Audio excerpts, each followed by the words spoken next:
Welcome to RGBA, where we cover technology news, cool gadgets, and sometimes coffee and productivity. This is episode number 27. My name is Alexandre Valliere-Lagacé, and I'm joined by my co-host, Tadeu Ménard. This week, we discuss price drops for everyone and circle back on the MacBook Pro.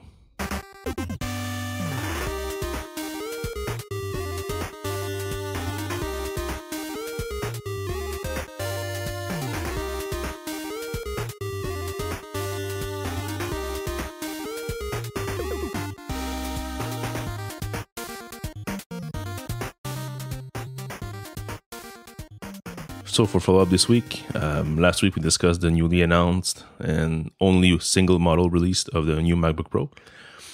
Since last week, everybody chimed in on their perspectives of what Apple has done. Is it good? Is it bad? Is that like a temporary model in between two different products? Did they do something wrong completely? Basically, you have so many different perspectives. It always depends on where you sit at. I think the consensus would be that for most of the possible buyers of this laptop, it's probably not such a big deal because most of the people basically use a computer as is and rarely plugs in devices via USB. So it might not be so bad. But the problem, I heard, I think it was Mike talking about this, most of the people with the mic or with like a blog or some kind of venue to propagate their thoughts, they basically are mostly geeks. So for us, what does this mean is that we currently have lots of gadgets, lots of peripherals. So for us, yes, we will need like a pack of adapters, and this will impact us greatly because you buy a computer and then once you get it in your hands, you realize that you need like 4 or 5 or 6 more dongles, and these are not cheap. So that kind of adds to the problem for us. But it's always a matter of amplification because we, the geeks, are the one sharing our thoughts in all those different places. I think personally, they should have just put a USB-A and SD card slot. Yeah, the SD card slot is pretty hard to justify because almost every camera, except for a couple big DSLR, which are still compact flash, they all have SD card, and it's not something that is big. It's not very high. It's a super slim port, so that would have fit probably pretty nice. It always comes back in my head to that concept of symmetry between in the recent Apple devices.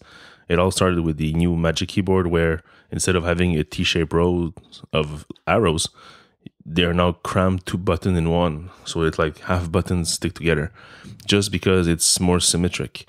The new MacBook Pro with Touch Bar, you can see that the escape key is a bit to the right because it has to be symmetric with the Touch ID. That is not exactly to the far right. So they have to be like symmetric on both sides. And maybe that's the same thing with the new MacBook Pros.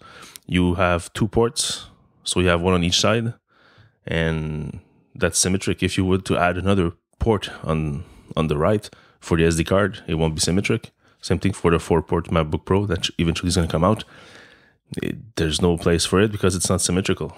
So that is bothersome to me because it's so much form over function that it's not in Apple's interest and it's not in the user's interest. So that gets to be a problem. It's not just cosmetic that, okay, let's see, we take a screen and we make the chin and the forehead the same height. Okay, fine, that's symmetrical. It doesn't have much impact on the usability. But now they are actually impacting the way you use the devices because of symmetric requirements. And so many pros use the computer, and all these pros, technically, they have a bunch of old devices, so that's the big problem. It's okay for everybody that goes to school or that buys MacBook Pros to take notes and everything because they basically never plug anything in.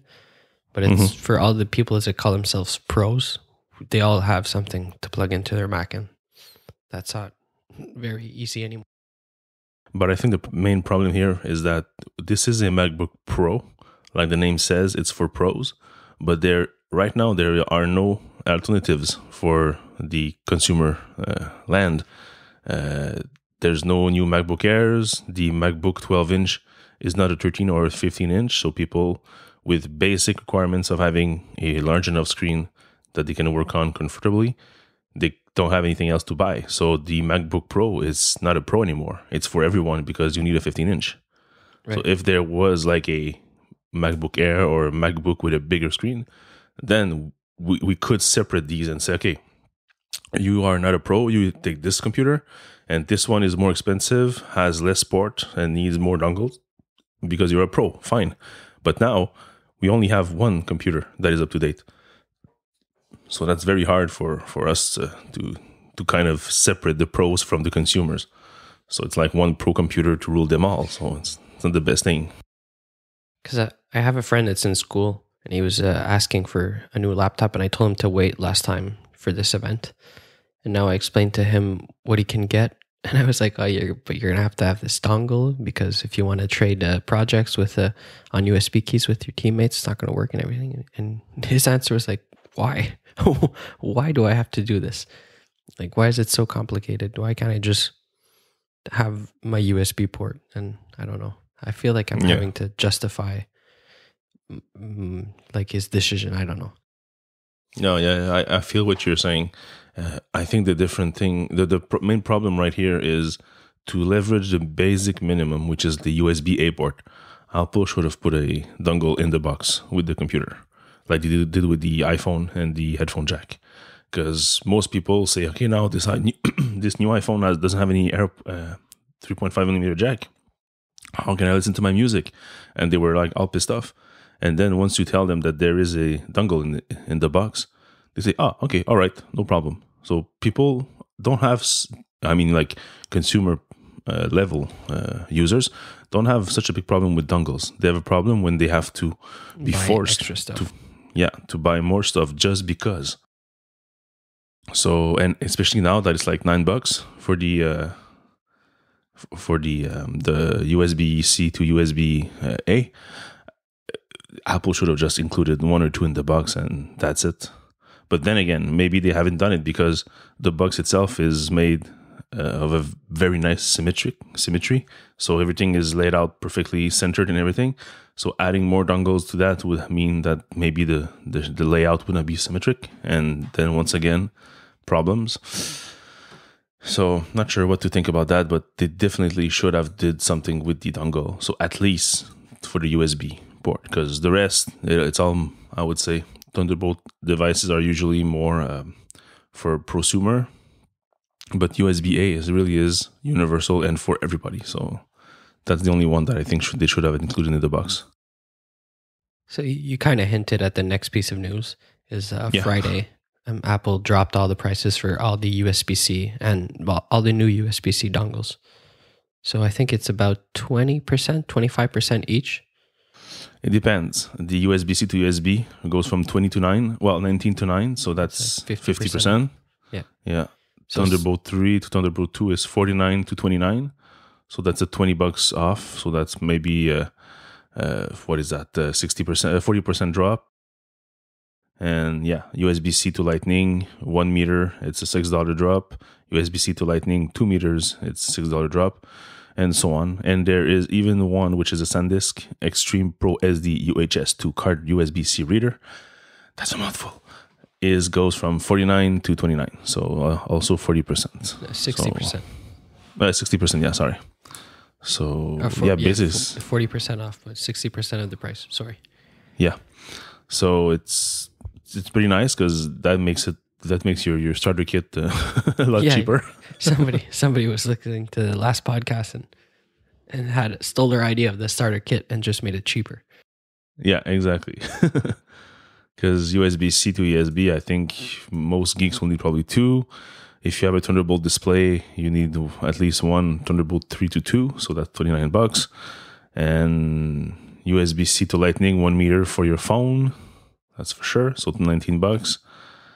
The AV multiport and the VGA adapter, not most people use those.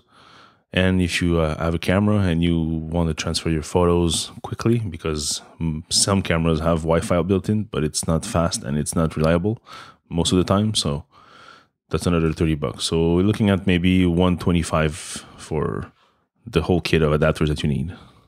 Also, if you already bought the dongles, you can get a credit refund. Is it a refund or a store credit for the next purchase? You will a credit for a difference between the price you threw between the new and the lower price. I don't know. I think it's just a credit. Yeah, probably store credit. Anyways. And also, this is only till end of 2016. Then they go back up. Yeah, and then they go back to a high price. So it's not really a price drop. It's more of a sale. Yeah. Close to Black Friday, that will be helpful also. Yep. And also, just what is it, like a day later? The next day? No, it's the same night. The same night? Okay, I missed that one. The LG displays on sale, the big display that Apple presented at the event, are also on sale. Well, they have a price drop. We don't know if this one is going to be permanent or not. But basically, instead of paying, I don't have the previous price, but basically it was very expensive. Let me just open the news. It used to be in Canada. I think it was $1,600 for that was 27-inch. Crazy expensive. So it's for the 4K display, it's $175 price cut for the US price. So it is now priced at $524. And the 5K display, the big one, which was $1,299, is now $974. So a $325 price cut. So basically, back to a range of price that was more aligned with the Thunderbolt display before they were discontinued. So that makes a lot of more sense for many people. So for us Canadians, it's from, I think you said $1,600. Goes back to $1,274, so which is basically the $1,200, which was the price of the Thunderbolt display after the latest currency exchange adjustments. And the 4K display is now $659, so from $900 something, if I remember correctly. So it's massive price drops for us too. So at this price, even though I don't like the look, it's more tempting because it's a 5K display and it's the same LG panel as in the iMac 5K. So it's suddenly a little less ugly. Yeah. It's getting more attractive. Yeah, a bit of makeup here and there. And starting to grow on you. Yeah, exactly. So that's for the good news. Other news related to the MacBook Pro.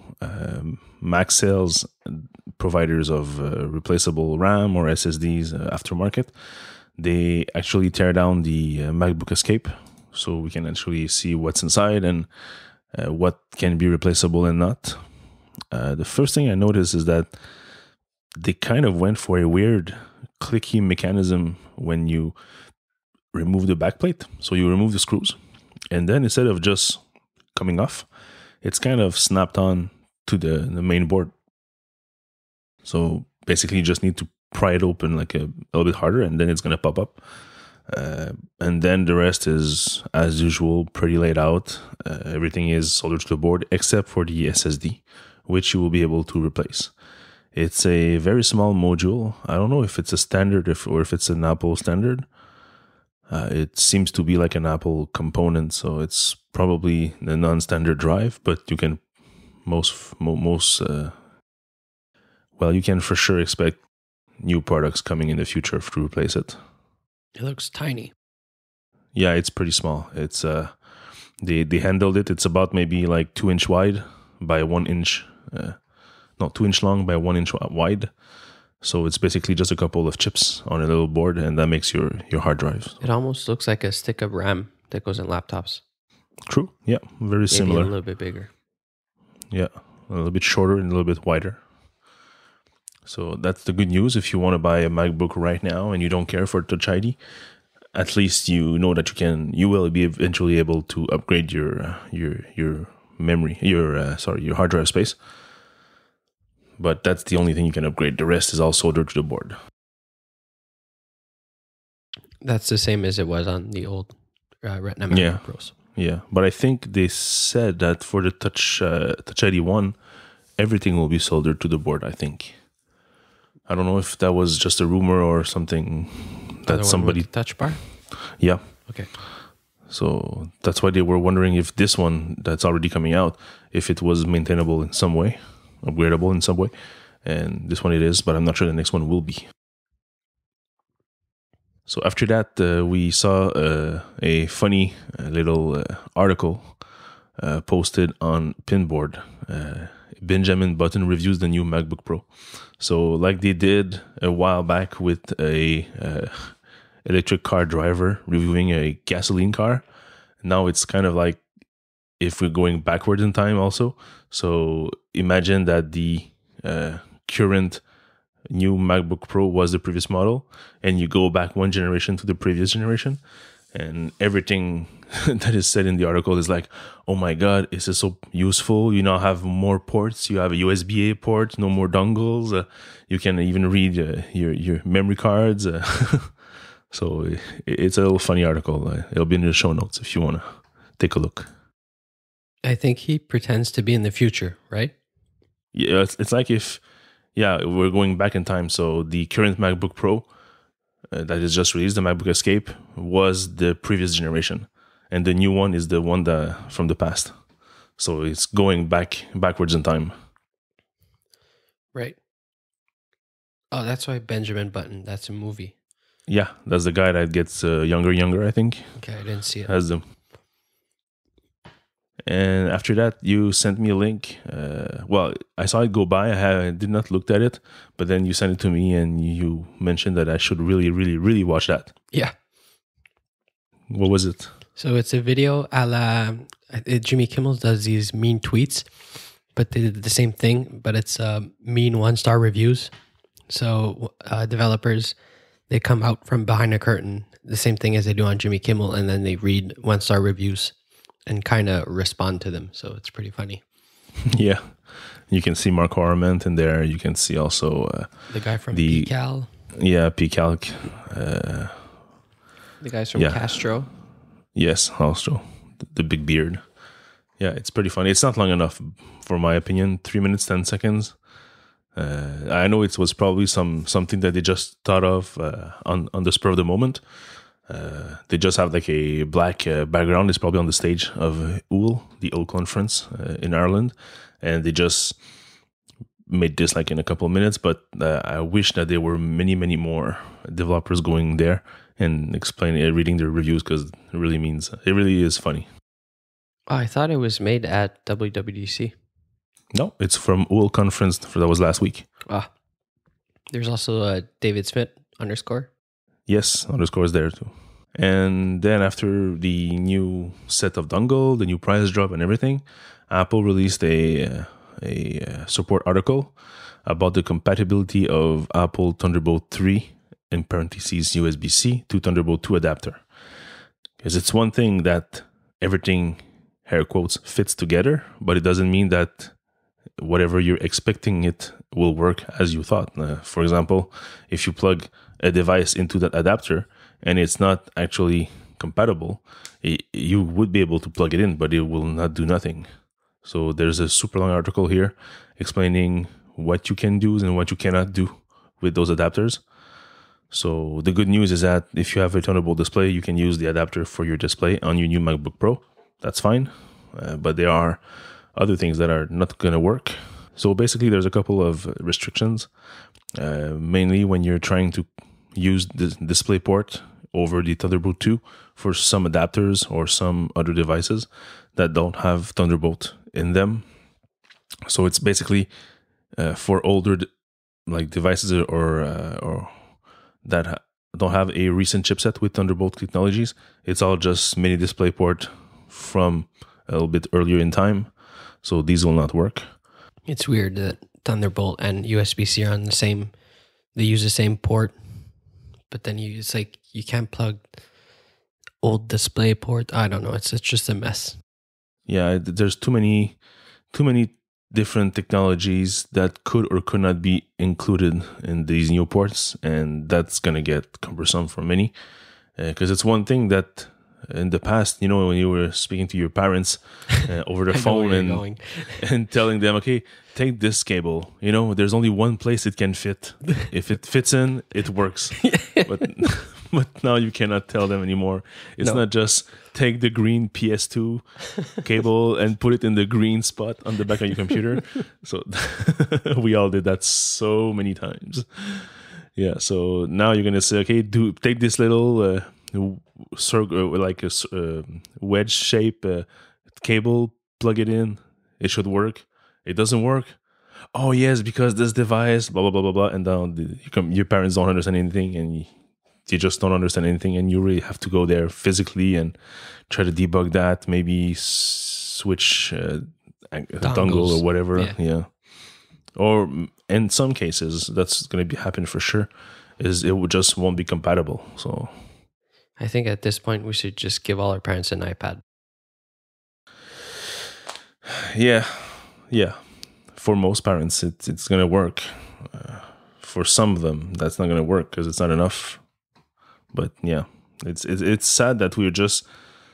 It's not just that, like when Apple removed the floppy drive or the ADB port. It's not that everything coming after was already there, and the transition was at the same time a transition where you don't needed the floppy drive anymore. Everything was being done over the wire over the network for offices, and at home it was mostly USB. USB sticks were everywhere, so it's not like you do the switch and you're not ready. Like everything was ready. It's just that it was not maybe as popular as it could be. But now you can do the switch. Some things will work, something won't work. You don't have many USB-C devices.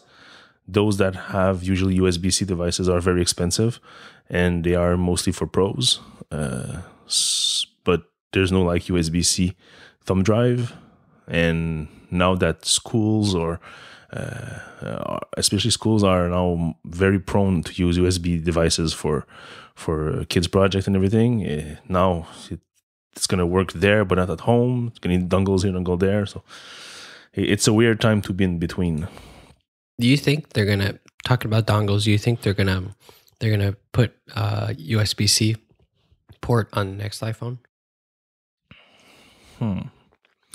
I don't think so, because it's bigger, and it wouldn't make sense for Apple to go from 3D-pin to Lightning and then say, you know what, something bigger would have been enough.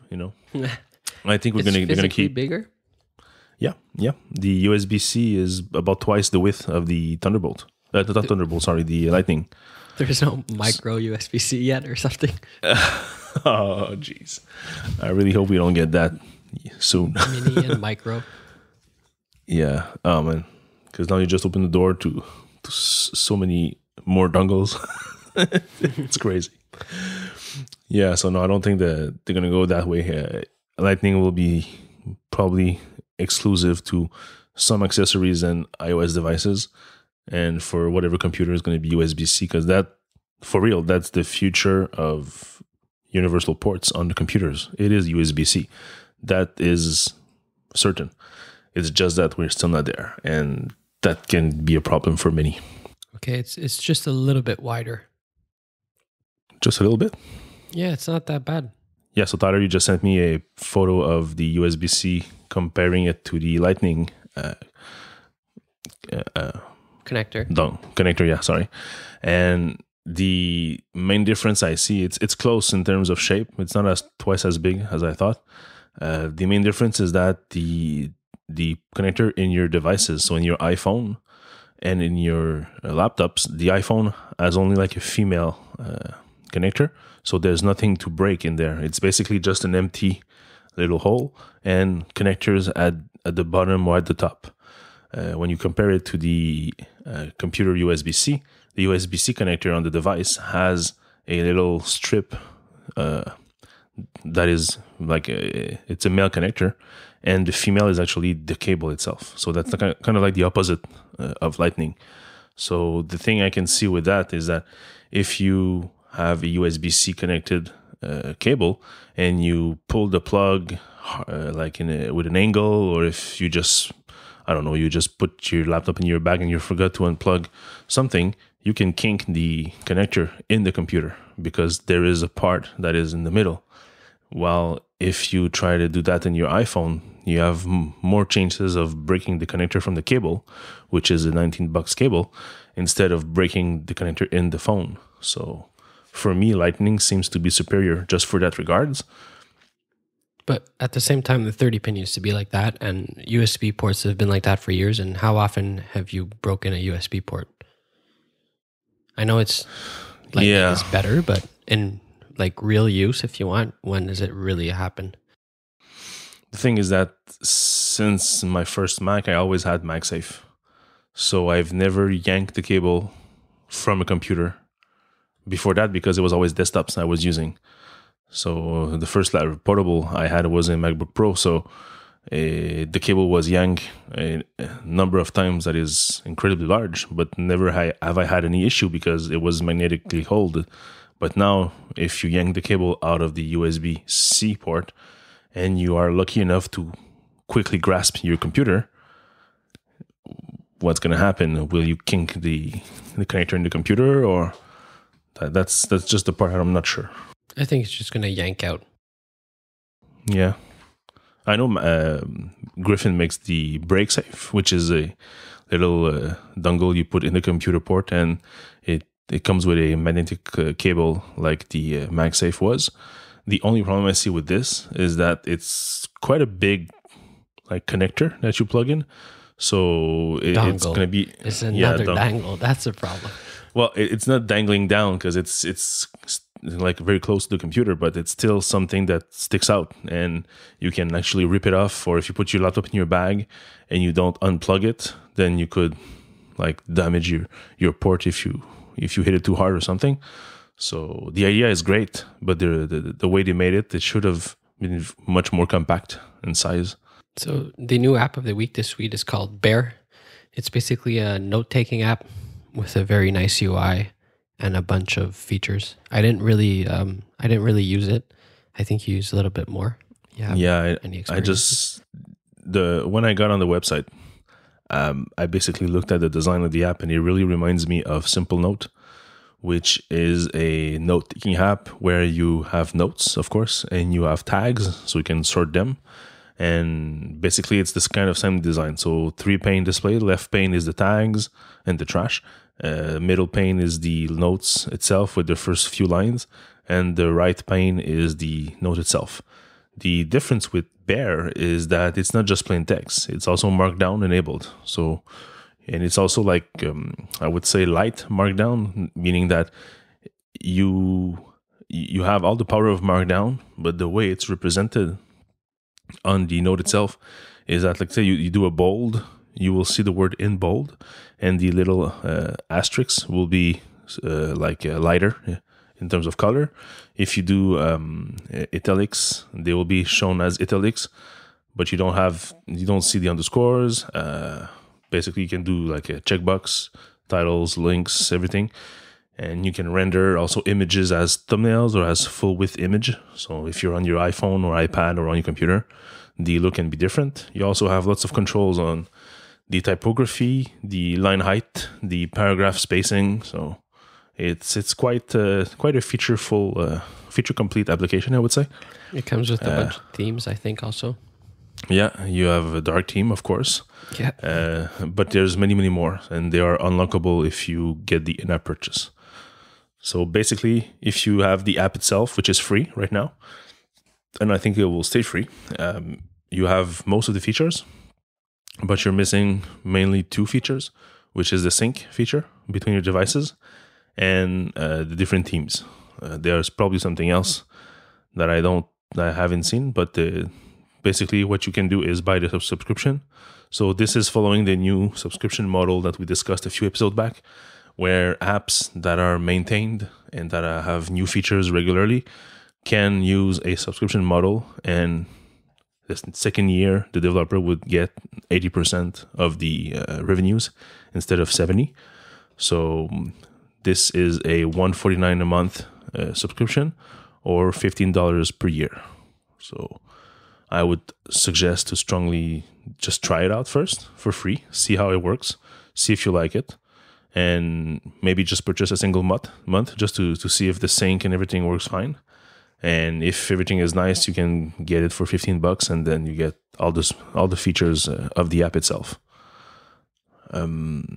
Right now, I'm still using Simple Text. I haven't used Bear enough to see exactly if it fits me more.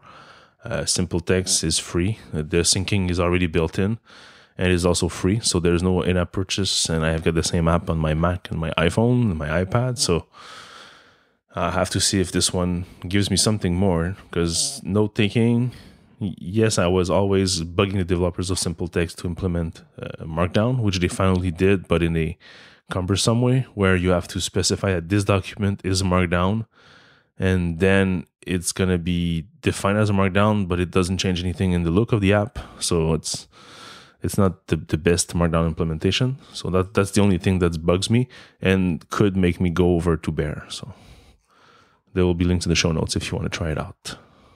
So this week, we posted a couple of reviews on the blog. The first one was the Roku Express. Following an event I went to a couple of weeks ago, the Roku announced a bunch of new streaming players. And the cheapest one, the one that is, as they say, the ideal Christmas gift for anyone, which is a $40 Roku player. Basically, it's a little stick with a HDMI port that you plug in your TV, and it comes with a double-sided tape so that you can stick it just below or on the side or on the top of your TV, so that the IR port can be exposed, and you can use the remote to control the Roku. So it's basically the same thing as last year, meaning that it's a Roku player. You got the full Roku OS and all of the channels and everything. It works perfectly fine. It's in HD. The only thing that's missing from the last year's more expensive box, the Roku 3, is that you cannot plug in headphones into the remote. And it's an IR remote, so you need to have the Roku Express exposed to your IR blaster from the remote. But the new thing is that with the latest updates, you can get the Roku app on your smartphone, and from your smartphone, you can do voice search. So the last year Roku box, on the remote itself, there was a microphone and a microphone button where you can just press and then give your command. And now this version at $40 doesn't have this. It relies on your iPhone or smartphone to do it. So that's a good idea. It works perfectly fine. You got access to all of the same features. The only two things I have against this little device, the first one is that it's not super fast. You can definitely see that it's underpowered, probably to get it cheaper and to that price point. So everything works. Everything loads, I would say, reasonably fast. But if you've used the Roku 3 or any other high-end Roku boxes in the past, you will see a difference. If that is for somebody that does not have any streaming bus and that would be their first one to use Netflix or YouTube or whatever, they would probably never realize it. But for somebody like me who goes on many different devices over a single year, and I also have other Roku boxes in the house, I can see the difference. And finally, the last thing that is a problem, I would say, not just for me, but mostly for me, the device itself doesn't have any sleep mode, and you cannot do it shut down. So what does this mean is that if you plug it in your TV and your TV has a automatic switching of HDMI ports, if you start another device, let's say you start a Wii game, and the Roku is still plugged in, the Roku will never let go of the signal. So basically, there's no automatic switching between your HDMI inputs. So for my TV, what I have is a monoprice HDMI switch that is automatically sensing which HDMI port is transmitting. So what I usually do, if I use my Apple TV, I hold down the TV icon button and I put it in sleep, and then I start the Wii U so I can do something else. And when I'm done with the Wii, I just put the Wii to sleep and switch back to another device. But in this case, the Roku never lets go of the signal. So I cannot just say sleep or shut down or whatever. I need to yank out the cable from behind the TV, which is not pretty useful. And then I can switch inputs. So if you are buying this device for, let's say, your parents or your uncles or whatever, and that's the only device that they have on their TV, fine, everything will be super because it's only one port. But if they have other things and they don't want to fiddle with the inputs, then it can be a problem. Okay, so it's kind of weird. So it doesn't turn off at all. No, there's Like no never. off. Yeah, the only thing they have is a screensaver where you see the Roku logo moving around so that you don't get any permanent impressions in your flat screen. But there's no shutdown itself. I left it like that for a couple of hours, and there was always a logo going around. There was no sleep, no auto shutdown, and in the system settings, you can only do restart or factory reset. There's no shutdown feature itself directly. That's a little weird. I know it's really small. It doesn't drain much power, but at the same time, if it's always open, it's not very like green or energy safe or saving. Energy efficient. Energy efficient, yeah. Yeah, it's probably still just a couple of watts, but still, it's not made to be in a setup where you have multiple devices. So it really is, you got a TV, you got your Roku, and that's it. So when you turn on the TV, it's for Roku, and that's it. So it's, in my opinion, it's probably a bad assumption from the manufacturer that this will be the only device out there. For the main reason that people who are not really into streaming yet probably have at least a TV provider box. So there's probably already one HDMI port in use. And if you add something else, they will have to always fiddle with the inputs. So it's not the best thing. One easy way to fix that is to get an HDMI switch that is switching automatically. But this device is not compatible with that. And then I did a second review this week, which is a small mobile stand. Spigen, which is the manufacturer, makes this little stand that looks like a iMac or Thunderbolt display foot. And the top part, you can rest your phone horizontally or vertically to be a dock, like kind of like not a dock because you don't actually snap it on, but it's basically just a stand. So you can put your phone right next to your big monitor, and they have the same look and feel. So that's a nice little thing. It's well designed. It's stable. They have some little not suction, but little pads on the bottom that stick to your desks to help with stability. But if you get them dirty and they don't stick anymore, it's not a problem. It still works pretty fine. The only caveat I have with this little device is that when you put your phone in it, if you don't have a big case, there's actually space on it, on the little arms, so it wobbles a bit. But other than that, it looks fine. There's even a little hole in the foot, so you can put your lightning cable in it and plug it in. So it's pretty nice. You still have Pokemon Go on your home screen? These were old pictures. Oh, okay. Because I was saying, I didn't know you still played that. No. It's pretty. I'm pretty done with that. Yeah, you make me realize that. Yeah, this actually the pictures were pretty old. I think it was like more than a month old. I just never got to review it. So, yeah. Oh yeah, I'm looking at my screen now. Like the stands you have for laptops. I think it's the Rain stand, or I always forget the name. Yeah, the Rain Design Raindrop M stand. Right, that one.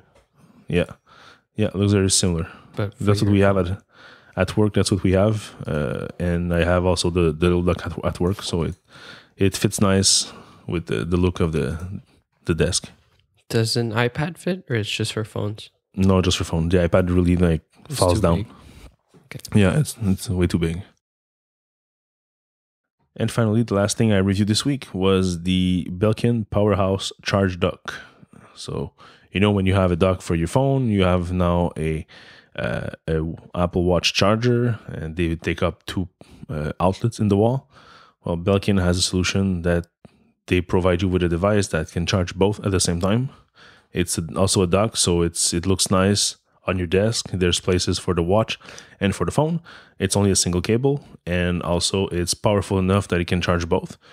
And also the coolest thing there is it comes with its own integrated Apple Watch charger. So it doesn't use your own charger that came with your watch. So if you have to go somewhere for a couple of days. You don't have to pas take down, comment on dit ça, le défaire, là? Tear down. So you don't have to tear down your device to get your charger back for your vacation or whatever. So this one is self-contained, it's permanent, so you cannot take it out, and it's only a single wire to the wall. So basically the watch charger is, as expected, magnetic, so you can put your watch on it, you can close the watch band and leave it there pretty nicely, or you can just, like I do, in a very lazy fashion, just drop your watch on it and that's it. For the phone itself, the lightning connector is adjustable in terms of height. So if you have a very big case, like those OtterBox shockproof case, you can actually raise the lightning connector so it can fit perfectly into your phone. If you have a naked iPhone, you can lower it down so that it really just fits in it, and the iPhone will not toggle from left to right like they do with the official dock from Apple. So this is all nice. The only downside I can see with this little device is that when you want to plug your phone and you don't look, it's pretty hard to aim it directly, as opposed to the elevation dock, which is made so that when you put your phone into it, it's going to slide it directly in the right angle into the phone. In this one, since the connector, yes, you can adjust the height, but you cannot adjust the angle. So I always have to kind of like feel for the shape and then try to aim it. And then it always takes me maybe like 10 seconds to just try to aim like directly in the port. And sometimes I even cram it behind the phone and think it's done. But then I realize it did not do the charging vibration. So I try again to get it right. So ideally, Belkin would have included like a second wheel to adjust it, but adjust the angle itself. So you could just put your phone on the backside and slide it down directly into the connector. But that's not the case. It's always a mess to get the phone on docks. Yeah, but this one is kind of like either for a desk setup or for a nightstand setup. So in my case, I use it as a nightstand. So it has to be easier than that, because right now it's not very, very practical like that. So I always have to look, feel with my finger or something. So it's not the best thing. The trick is you leave the phone open, the screen, and then you can see where it is. That's my technique. True. Yeah. That's not bad. I have to try that. And look, I'm doing it with my hand right now. Then you put your pinky where the lightning port is. So you can feel with your pinky where the lightning connector is coming out, and then you just drop it in. Okay, right. I'll try that. And we forgot the news. A cable provider in Canada called Bell, they actually released something pretty cool this week. It's an Apple TV app. You are a Bell subscriber, so can you talk us through? So, so it's TV on the Apple TV. It's exactly the same thing as an extra receiver.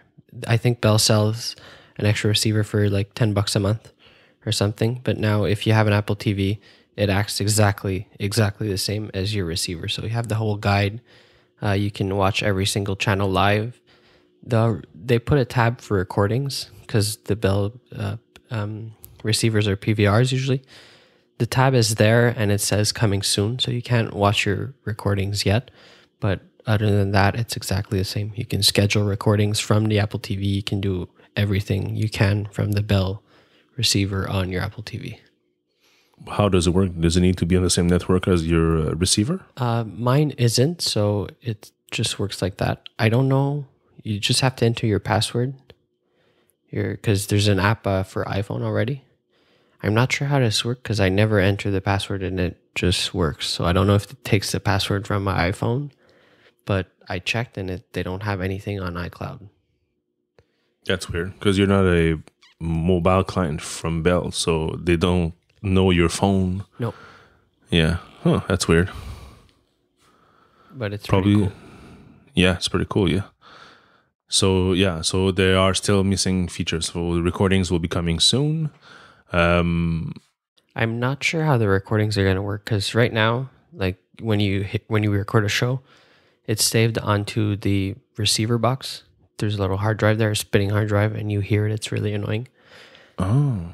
But I don't know if I'm on my Apple TV, I'm going to stream the shows that are saved to the hard drive on my receiver in the living room, or if they're going to save the shows on the Apple TV, and I'm going to be able to record different shows on different TVs, or it's all going to be synced together. So that's going to be something interesting to follow up on. Yeah. Oh, yeah. Very interesting. They're not allowed to save Apple TV apps. They're not allowed to save data on the Apple TV. Yeah, it's only for streaming. No, you're right. Even games, they actually download just the levels you're at, and then once you finish the level and you move to the next one, they download the next one and they release the previous one. So you're right. It's probably because the Bell cable PVR firmware update is not available yet. So since they usually don't make their own box, they go with a third party. They probably have to work that with them. And maybe there were some delays, and basically they said, F it, and we're just going to release it like that. And at least people can use the app to watch TV, to see the guide, and to schedule recordings. And they're probably going to push recordings to the main PVR in your house. And when you're going to be ready with the new PVR update, you'll be able to stream from your house, because I'm pretty sure Bell will not provide streaming content of everything on TV to your Apple TV. Because right now on the phone, I can schedule recordings. I can see the recordings that are there, but I can't watch them. Okay. On the phone. So okay. I'm not sure how this works. Interesting. All right, that's the first one to do that, I think, in Quebec at least. So it's a good first. Hopefully, all the other providers will follow through and offer something similar. And maybe one day they will have a Apple TV only package. I'm not keeping my hopes up, but that can be something that can be achievable. Yeah, don't hold your breath on that one. No. But just getting a free receiver is pretty cool. Yeah, because usually it's $10 per month for renting the receiver, or just to have $7 a month to rent or something like that. Okay. I think the just buying it outright is basically the price of an Apple TV, and you don't want to buy the receiver because it only works through Bell. Yeah. And there's a bunch of deals there that give it to you for free and stuff like that. So okay. All right. So that's it for this week. This was episode number 27. You can find our show notes at rgba.fm/27. You can find us on Twitter at _RGBAfm. And I'm Valliere, VALLIERES. And I'm Tyler Menard, TYLERMENARD. Leave us a comment on iTunes. Leave us some feedback on the website. And please give us a review in iTunes. So have a nice week. Have a nice week.